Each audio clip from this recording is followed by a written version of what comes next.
ఈ సన్నాసి రండా జగన్మోహన్ రెడ్డి తెలంగాణలోకి వచ్చి నాగార్జున సాగర్ ప్రాజెక్టును ఆక్రమించుకుంటే నోట్లకెళ్ళి మాట వెళ్ళలే. రండ పనులు చేసింది లొంగిపోయింది నువ్వు చంద్రశేఖరరావు. నువ్వు రండగాడు కాబట్టి జగన్మోహన్ రెడ్డి వచ్చి నాగార్జున సాగర్ మీద తుపాకులకి ప్రాజెక్టును హ్యాండ్ ఓవర్ చేసుకుండు.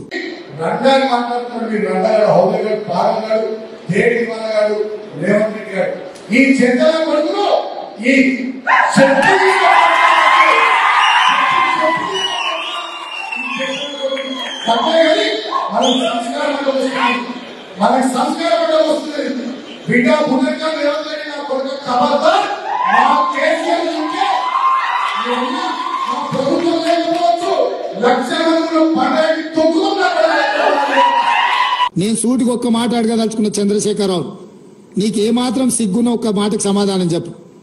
ఇక్కడ ఎన్నికల రోజు పోలింగ్ రోజు పొద్దున్నే నాగార్జున సాగర్ భూభాగం మొత్తం తెలంగాణలో ఉంది. నాగార్జున సాగర్ ప్రాజెక్టు కంప్లీట్ గా తెలంగాణ స్వాధీనంలో ఉంది. కనీసము శ్రీశైలం అన్న సగం వాళ్ళ చేతిలో ఉంది, సగం మన చేతిలో ఉంది. జగన్మోహన్ రెడ్డి పోలీసులు తుపాకులు వేసుకొని నాగార్జున సాగర్ డ్యామ్ మీదకి వచ్చి ప్రాజెక్టును హ్యాండ్ ఓవర్ చేసుకోరు. ఈ సన్నాసి రండా జగన్మోహన్ రెడ్డి తెలంగాణలోకి వచ్చి నాగార్జున సాగర్ ప్రాజెక్టును ఆక్రమించుకుంటే నోట్లకెళ్ళి మాట వెళ్ళలే.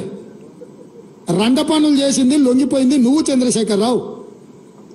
నువ్వు రండగాడు కాబట్టి జగన్మోహన్ రెడ్డి వచ్చి నాగార్జున సాగర్ మీద తుపాకులకి ప్రాజెక్టును హ్యాండ్ ఓవర్ చేసుకుండు. అదే కాంగ్రెస్ అధికారంలో ఉన్నప్పుడు వచ్చి చూడమను, ఇవాళ రమ్మను, వచ్చి నాగార్జున సాగర్ మీదకి రమ్మను జగన్మోహన్ రెడ్డిని. నువ్వు రండగాడివి, జగన్మోహన్ రెడ్డికి ప్రాజెక్టును తాకట్టు పెట్టి తుపాకులు తీసుకొని వచ్చి నాగార్జున సాగర్ డ్యామ్ ను ఆక్రమించుకుంటే పల్లెత్తు మాట మాట్లాడలేదు. నువ్వు పోయి కేంద్ర ప్రభుత్వానికి ప్రాజెక్టులను హ్యాండ్ ఓవర్ చేయడానికి నిధులను కేటాయించినోడు నువ్వు వచ్చి మమ్మల్ని బదనాం చేస్తావా? మా మీద మాట్లాడతావా? వాస్తవాలు ఇట్లుంటే అబద్ధాలతోని అధికారం కోల్పోయిన నిరాశ నిస్పృహలతోటి ఈరోజు మమ్మల్ని బదనాం చేసే కార్యక్రమం పెట్టాను. అందుకే నేను సూటిగా ఈ ఆధారాలు మీ ముందర చెప్పి మీ ముందర మాట్లాడితే రేవంత్ రెడ్డి సెక్రటేరియట్లో సమావేశం పెట్టి చాలా మాట్లాడిండు. ఆయన కథ ఏంది, ఆయన కమామీస్ ఏందని ఆయన మాట్లాడతాడు. అందుకే నేను సూటిగా ఈరోజు మంత్రివర్గ సమావేశం అవుతుంది. అసెంబ్లీ సమావేశాలు ఎప్పటి నుంచి ఉంటాయో సాయంత్రం వరకు మీకు చెప్తాము. అసెంబ్లీ సమావేశాలల్లో వైట్ పేపర్ ప్రాజెక్టుల మీద రిలీజ్ చేస్తాం, ప్రాజెక్టుల హ్యాండ్ ఓవర్ మీద చర్చ పెడతాం.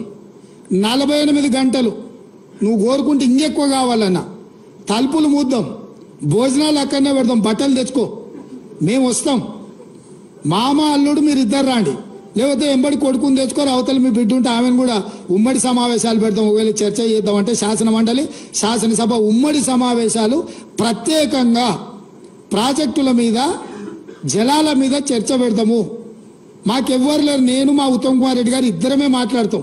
సంబంధిత శాఖ మంత్రిగా వారు మాట్లాడతారు, ముఖ్యమంత్రిగా నేను మాట్లాడతా.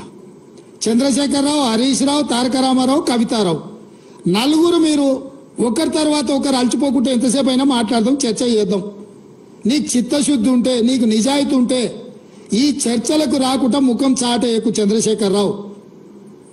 నీకు నిజంగానే నిజాయితీ ఉంటే నీ 10 ఏళ్ల పరిపాలనలో తెలంగాణ ప్రాంతాన్ని, ఎడారిగా ఉన్న తెలంగాణ ప్రాంతాన్ని సస్యశ్యామలం చేయడానికి, పచ్చని పైర్లు పంటలు పండడానికి నువ్వు కృషి చేస్తే పూర్తిగా నదీ జలాల మీద, సాగునీటి ప్రాజెక్టుల మీద చర్చ చేద్దాము. చర్చ జరిగినంతసేపు నువ్వు కూర్చోవాలి. నువ్వు మాట్లాడినంతసేపు ఎంతసేపు అయినా మాట్లాడు, నువ్వు నీకు అనుమతిస్తాము, నిన్ను అభ్యంతర పెట్టము.